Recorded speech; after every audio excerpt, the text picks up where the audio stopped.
ترجمہ اس کا یہ ہے کہ اے لوگو، ہم نے تمہیں مرد اور عورت سے پیدا کیا اور اس کے بعد تمہیں مختلف گروہوں یعنی قومیتوں اور قبائل میں تقسیم کیا۔ کسی کا تعلق کسی زبان اور نسل کے سلسلے سے ہے، کسی کا اور سلسلے سے۔ قبیلے بھی اسی طرح پہلے زمانے میں ہوتے تھے، اب بھی بہت سے ہمارے علاقوں میں ہوتے ہیں، تو وہ مختلف قبیلے بھی بنائے، مختلف قومیتیں بھی بنائیں اور مختلف قبیلے بھی بنائے، لیکن فرمایا لتعارف، ان تمام قبیلوں اور تمام قومیتوں کا مقصد در حقیقت یہ ہے کہ تم ایک دوسرے کو پہچان، یعنی یہ قومیتیں یا قبیلے یہ کسی شخص کی فضیلت یا دوسرے پر اس کی فوقیت جتانے کے لیے نہیں ہے، صرف اس لیے کہ پہچان ایک دوسرے کو پہچان لے کہ بھئی بعض اوقات ایک ہی جیسا نام ہوتا ہے تو اس کے ساتھ اگر ایک ہی نام لیا جائے تو بہت سے لوگ جو ہیں وہ پہچاننے میں دشواری ہوگی ان کو کہ کون سے قبیلے کس شخص کا نام لیا جا رہا ہے، تو اس کے ساتھ ایک نسبت لگا دی جاتی ہے، بھئی یہ فلاں قبیلے کا یا فلاں قوم سے تعلق۔ صرف پہچاننے کی حد تک ہم نے یہ قبیلے اور یہ قومیتیں رکھ، لیکن ان میں سے کوئی شرافت کا اور فضیلت کا معیار نہیں۔ کوئی شخص یہ سمجھنے لگے کہ میں فلاں زبان بولتا ہوں لہذا میں افضل ہوں، تو یہ تصور غلط ہے، بلکہ آخر میں یہ فرما دیا کہ ان اکرمکم عند اللہ اتقاکم، تمہارے درمیان سب سے زیادہ شریف اور عزت والا وہ ہے جو تم میں زیادہ تقوی کا حامل،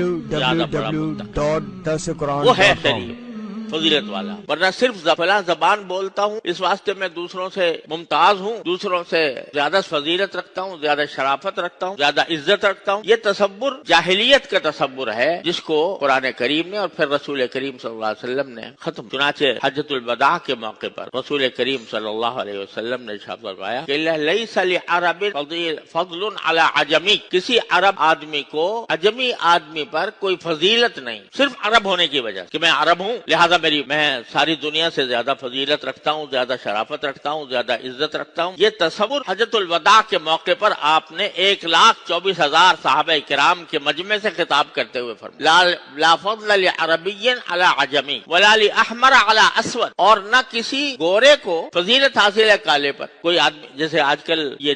نسل پرستی چل رہی ہے، یہاں تک کہ مہذب ترین ملکوں کے اندر جن کو مہذب ترین کہا جاتا ہے، امریکہ میں اصل باشندے وہاں کے کالے تھے اور باہر سے لوگ آ کر انہوں نے ان کے ساتھ ظلم و ستم کر کے بہت سو کی تو نسل ہی مٹا دی اور بہت سے جو باقی رہے وہ کالے ہیں، تو وہ کالوں کو وہ حقوق دینے کو تیار نہیں ہیں جو گوروں کو حاصل ہے۔ بعض جگہ تو قوانین اس قسم کے اور بعض جگہ قوانین نہ ہو، لیکن تعامل اور معاملہ یہی ہے کہ گوروں کو جو مقام دیا جاتا ہے وہ کالوں کو نہیں دیا۔ رسول کریم سرور عالم صلی اللہ علیہ وسلم نے خطبہ حجۃ الوداع کے موقع پر پورے باشگاف الفاظ میں کہہ دیا کسی عرب کو فضیلت نہیں عجم۔ حالانکہ اگر دیکھا جائے تو اس لحاظ سے عربوں کی ایک فضیلت ہے کہ قرآن ان کی زبان میں نازل، نبی کریم صلی اللہ علیہ وسلم ان میں تشریف لائے اور جتنی احادیث جس کے ذریعے ہمیں دین پہنچا وہ ساری عربی میں ہے، اس لحاظ سے ان کو ایک امتیاز تو بے شک حاصل ہے، لیکن وہ اس لیے نہیں کہ وہ عرب نسل سے تعلق رکھے، بلکہ اس لیے کہ وہ قرآن کے متبع ہے، یا اس لیے کہ وہ نبی کریم صلی اللہ علیہ وسلم کی سرزمین میں پیدا ہوئے ہیں، مبارک سرزمین میں پیدا ہوئے، اس لحاظ سے ہمیں عربوں سے محبت۔ لیکن اگر معاملہ آ جائے فضیلت کا اور شرافت کا تو ابو جہل بھی عرب تھا، ابو لہب بھی عرب تھا، لیکن قرآن نے نام لے کر اس کے اوپر لعنت کی، تبت یدا ابی لہب، صرف عربی نہیں تھا،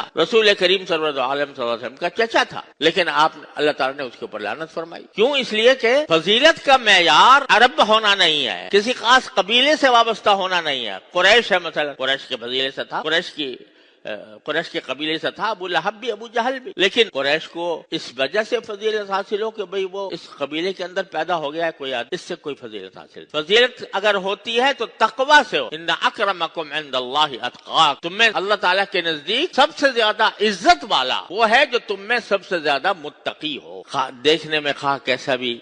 لگ رہا ہو، دیکھنے میں معمولی آدمی نظر آتا ہے، لیکن کیا پتا اس کا اللہ تبارک و تعالیٰ سے کیا تعلق، اللہ تبارک و تعالیٰ سے اس کا دل کس طرح جڑا ہوا ہے۔ تو اس واسطے یہ جملہ جو ہے نا ان اکرمکم عند اللہ اتقاکم، یہ اس سارے تکبر اور سارے فخر و ریاکاری کے تمام اسباب کو ملیا میٹ کر کے یہ فرمایا گیا کہ اپنے سے بہتر اس شخص کو سمجھو جو تم سے زیادہ متقی